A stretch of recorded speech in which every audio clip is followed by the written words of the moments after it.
We have so much to talk about, so much to talk about. For example, that to change perspectives about women, we must also change perspectives about men. Huh, what does that mean? Well, let me start with a little story. The story of a gorgeous father and son. They wanted to spend some time bonding, talking, sitting around a campfire, generally getting to know each other, and so they did.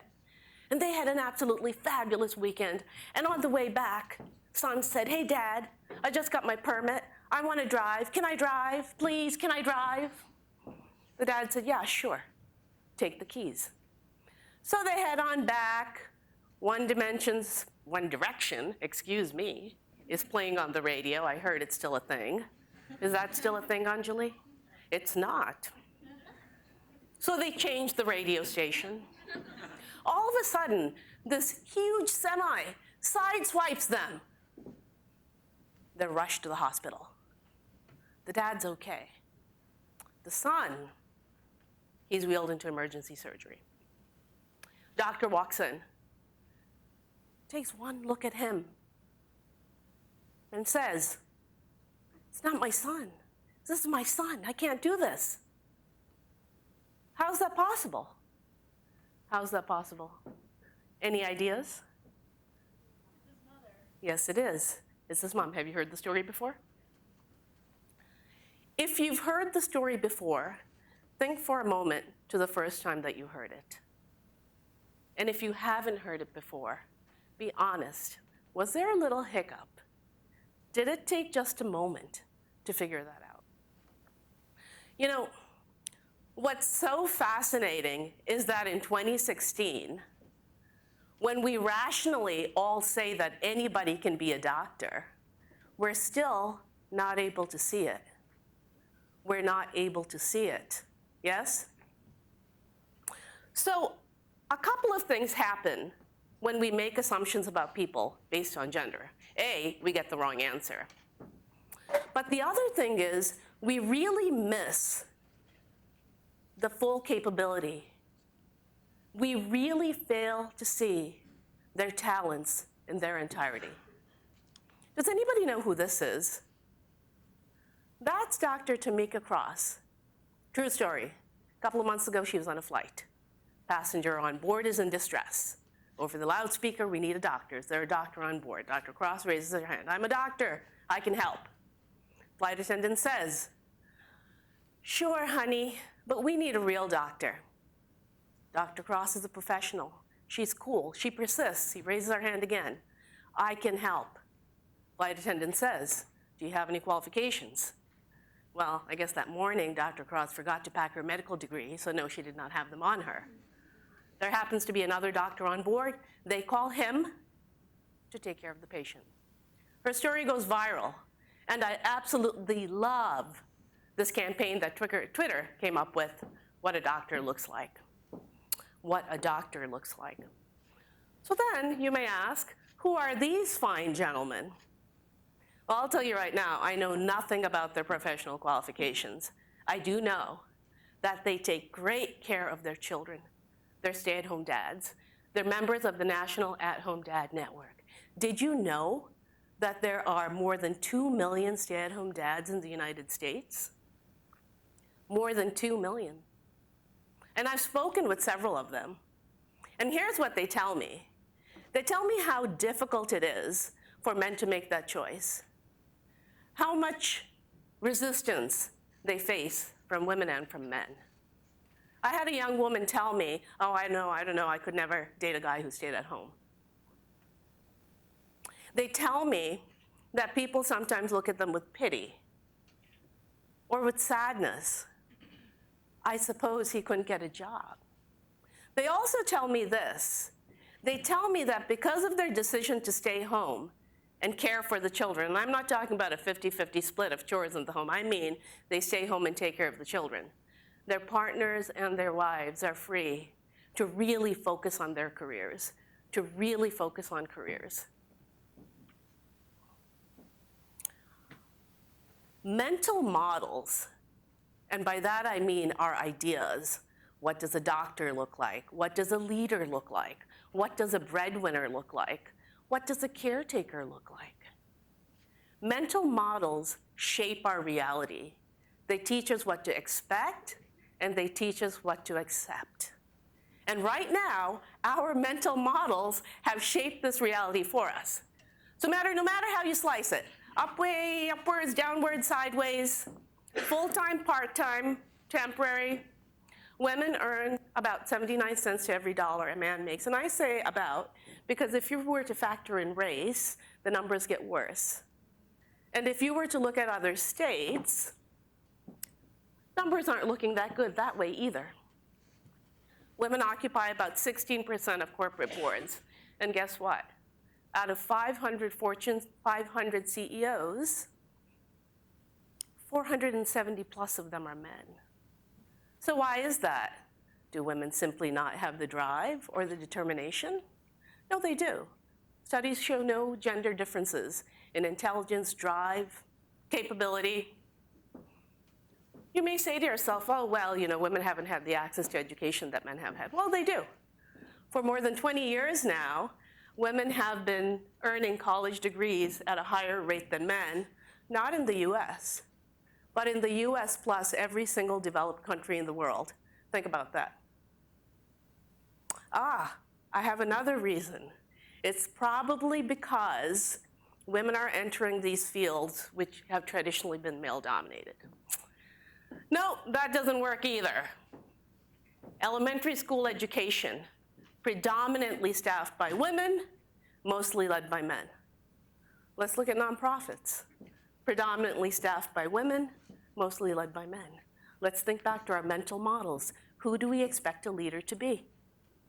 Who do we expect the caregiver to be? Salaries? Elementary school teachers who are men out-earn their female counterparts. Male nurses earn more than female nurses, and male administrative assistants out-earn females. Fascinating, if you think about it. When I present this information, here's what usually happens. People start telling me, well, my next door neighbor's husband stays home with the kids, exception number one. I know a woman who's a CEO, exception number two. So here's the thing. We can keep counting those exceptions. On one hand, we can count them on two. Maybe we count them on one hand, two hands, and we do that twice over. But there's still the exceptions, and I think it's time to shift that paradigm, to reshape the norm. Now, here's the other really fascinating thing. When I talk to people about these issues, everybody says, yeah, I know they're there. All those people out there are making these crazy things happen. Organizations tell me they don't have a problem. People tell me it's not them. So by my calculation, there's no company, no organization, no school, no family, no individual who is causing those numbers to be the way they are, but I know what's making them happen. I have the answer. It's the magical unicorn. There is absolutely no other explanation. It is the magical unicorn, a very powerful creature indeed. So here's the thing. We keep trying to affect these numbers. We keep trying to shape a new reality, but we keep asking the same questions. Same questions over and over again. Isn't that the definition of insanity? Yes, it is. For example, why do we keep asking, can women have it all? What assumptions do we make when we ask the question, can women have it all? What if instead we asked, can men have it all? Why aren't we asking those questions? There are three things we can do to begin reshaping this problem of gender equality. One is that we can recognize that when it comes to women, it's not about their capability, it's our inability to see it. That we're not going to have equality in the workplace until we have equality in the home. And that to shift perceptions about women, we have to shift our perceptions about men. The first one, I'm sure you've all heard about experiments at, let's say, Stanford University, 2 resumes, identical names. Always the male resume is regarded as more qualified for the job. Gender makes a difference in the name on the resume. But here's what you may not have thought of. that we come up with all of these positive stereotypes to somehow fix this problem. For example, we say, hey, women are more collaborative than men. They're better than men at. So here's the problem. Positive stereotypes are still stereotypes. And if you're going to say women are better at, then you have to say men are better at. Well, if women are better at this, then men are better at that. Which leads us back into the same quagmire of troublesome thinking that got us here to begin with. Now, here's the other problem with these so-called positive stereotypes. What if, just what if, you're a woman who is fantastic at plowing through mounds of big data and figuring out global trends, but being collaborative, I don't know, it's not your number 1, number 2, or number 3 strength, then maybe it's number 11. What happens to the men and women who violate gender norms? Well, they pay a price. We penalize them. She's not as collaborative as I expect. She's too direct. He doesn't exert enough authority.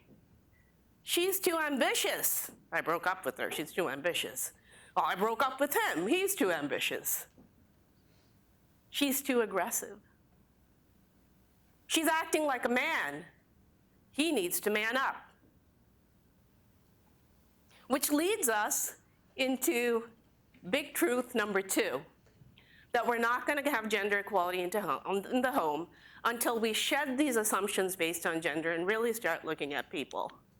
When we have gender equality in the home, women will have the same support at home that men have had for decades. But in order to do that, we need to first recognize that men are capable nurturing caregivers, that they want to do this and they will do this. And right now, we're walking around assuming that they won't. You know, we've been redefining what it means to be a woman, but we've been holding pretty steady in what it means to be a man. And men have paid a price in terms of reduced rates of both high school graduation and college graduation, violence, crime, suicide, stress, the pressure to be the breadwinner, the provider, the protector. A couple of years ago, my stepson came to me and said, hey, I need to buy 2 tickets to the prom. I said, why do you need 2 tickets, Lucas? Oh, for me and my date. Why? You're equally poor. You're equally dependent on your parents. Why are you already responsible for being the breadwinner? Why are you already responsible for being the breadwinner? Let's consider maternity leave, which could be another TED Talk in and of itself because it's dismal in the United States, but paternity leave and parental leave is even worse. Paternity leave and parental leave is even worse. But consider this. If your company offers maternity leave, then your company has designed a system by design in which it is the woman who has to step off her career. Not the man, the woman. This is not a choice, this is a mandate. Why is it a mandate? It's a mandate because in a heterosexual couple, this man does not have that choice. And then we sit back years later and wonder why women don't have that linear career ladder, why they're always stepping aside. Well, we designed a system in which the only choice is for the woman to step aside, no? And why do we do that? We do that because we assume that men are not capable of being loving, caring, nurturing parents. The at-home dads network people, plus other at-home dads I've talked to, have told me over and over again how their wives and partners are so grateful for freeing them up so they can do what they're really good at, and these men can do what they're really good at. But we don't have enough people recognizing that human beings are not truncated by their gender. We love limiting people based on gender. But what if, just what if, we allow people their full range of human capabilities and recognize them beyond the limitations that we put on them because of their gender? Here are some ideas for you. If you're a company, avoid the Jennifer John resume trap. Just take the names off resumes. Stop asking for salary history. Why are we perpetuating a gender gap that started years ago? Even out of the top business schools, women's starting salary lags men's because of all kinds of assumptions that we make about both the women and the men who are just starting their careers. Let's put an end to it right now. Support paternity leave and parental leave, and if you know a stay-at-home dad, congratulate him and celebrate him. If you are a woman who's saying to yourself, I don't think I could ever date a guy who does that, ask yourself, is it really fair to expect men to think about women differently, but then for us not to shift our perspectives and our perceptions and expectations about men? Is that fair? And if it's not, why are we doing it? Start recognizing that people bring to bear qualities and characteristics that are unique not to women and men, but to humans, to human beings. Compliment and celebrate women for ambition, for power.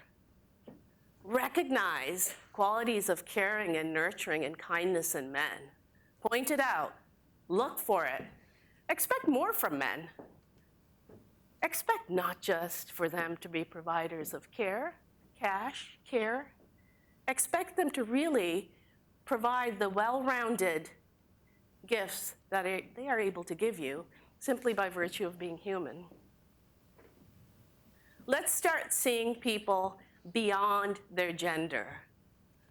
Let's really shift our perceptions not just of women, but also of men, because each makes up half of the population in the world, and you can't change one without changing the other. And part of the reason women's advancement has been so slow is because we have not been able to recognize or see men outside the expectations and the assumptions that we place on them.